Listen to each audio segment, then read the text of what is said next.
I said a little next time.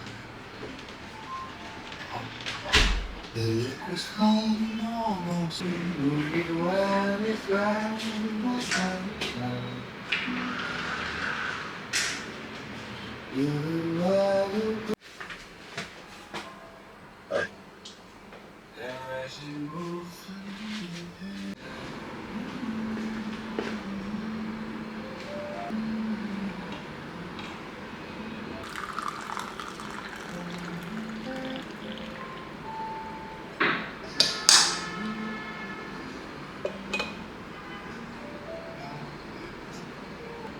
Soft moon, clear wind, flying.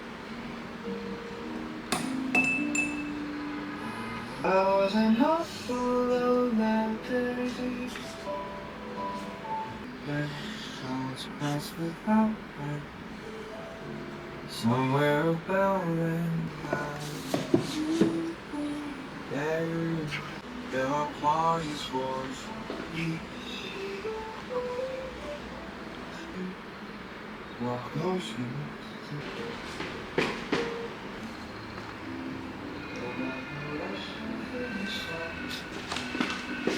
Baby,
cả hai lít rồi là tốt hơn hai cả cái ba thì đeo được.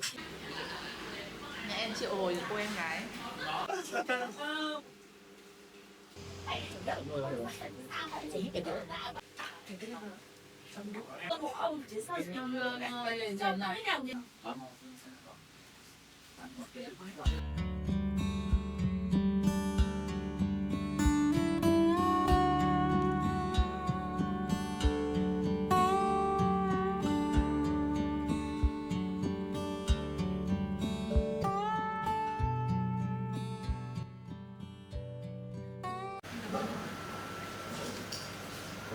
Zelfs voor die mooi al je al vijf keer weer.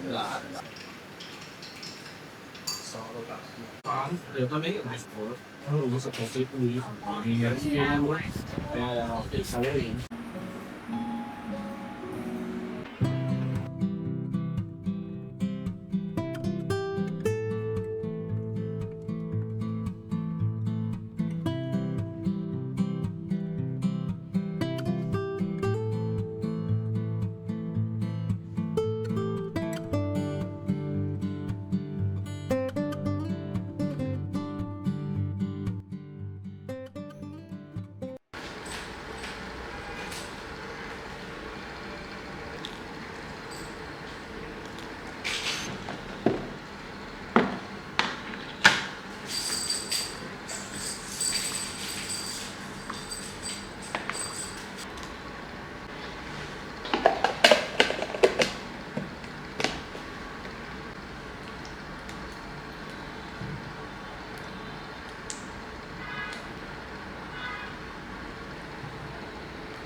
Xin chào.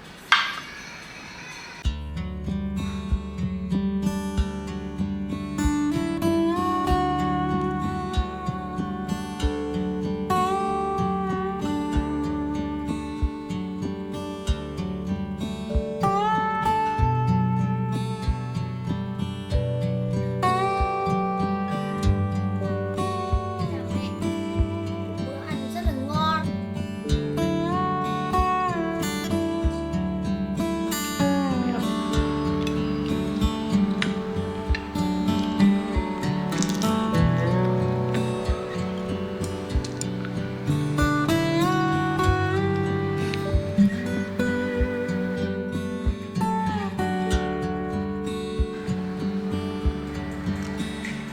Còn cái này của cô Hani. Ngon đi. Hani. Cái này là Tình. Đất phù sa. Gì nữa? Tôi là tiếc đi. Tao ngủ này.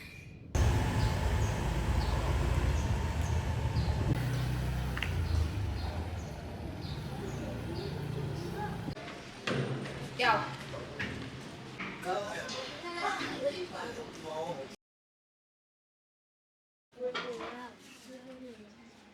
Biết câu chọn như vậy có muốn một xong đây đâu. Cái này cái là của mình. Sấy.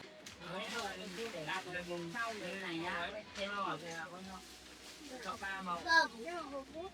Em bảo thêm một kem kem. Em muốn chọn một kem kem xin thôi. Mình chọn như này nào. Cái màu trong. Cái này là dây mở rộng US có cách là dòng suốt thì nào. Xin nhá, người ra đóng nhá. Ok. Đi một cái độ. Nhưng mà trong người là chị sản phẩm của em chị Hoài Anh á. Em bảo em là núi thì em bảo đời em em bảo lúc mà em dần ra Cô chợ rửa. Đi này. Một. em ơi về kiểu trường Vừa lượn về xong chưa? mình có muốn chắc mình không Hoàn thiện tác phẩm chưa? nhá đấy con tí bây giờ thì sẽ học chưa lắm mà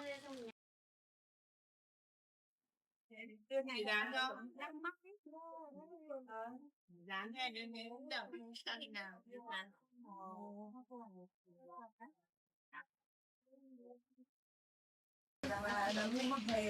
Cái gì nó mới thế nào nhé. tôi biết là để cân em sau này coi như là bạn đã thẳng mình rồi còn số còn lại thì em tính nốt lại luôn được không? Quần táo của tôi. Trang cái đêm trang cái đêm được không? Đúng lắm.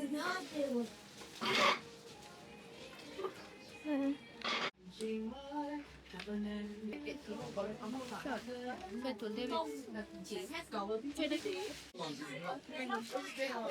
Cái trái cái nó lại sửa tập bệnh tùng lịch là Thiếu một cái gì đấy. chị ơi để Nó phải thiếu một cái điểm nhấn gì đấy. Ở đây lâu hơn cái mua đi làm viên đây tôi sẽ đêm từ làm viên vậy mà.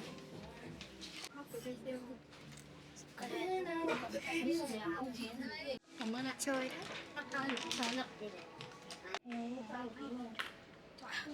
Thế này nhá. Dày không nhá.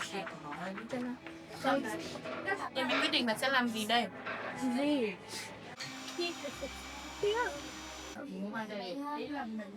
Cho hai kẹo có heo Chỉ để lấy làm cái này để em giúp chị cái viền cho nó đẹp. Nhiều khi ngồi đây cái em là sale. Chị thích mấy con khủng long lắm ấy. Mấy con khủng long của chị. Vậy thích khổ này thì một đến. Đúng là hết lộn rồi. Tính mẹ là em không. Cái đâu rồi như thế không được. Bị xấu ấy. Không như người xấu. Chưa là brush. Ôi.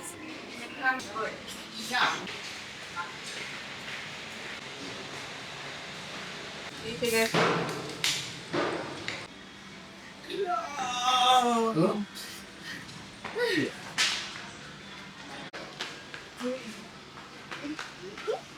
Vâng, khoảng chuyện. Vâng, tầm 10 rưỡi anh là ngày khách nhà nhất.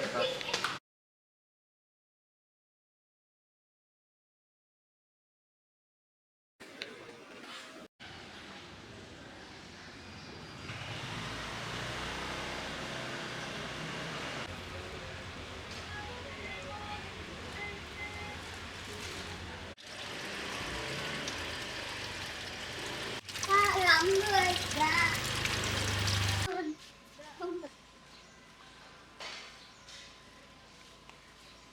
Không cần bán nha. Bỏ chân ra, bỏ chân ra. Nào, nhấc người lên, nhấc người lên. Bây giờ bỏ chân ra một cái à?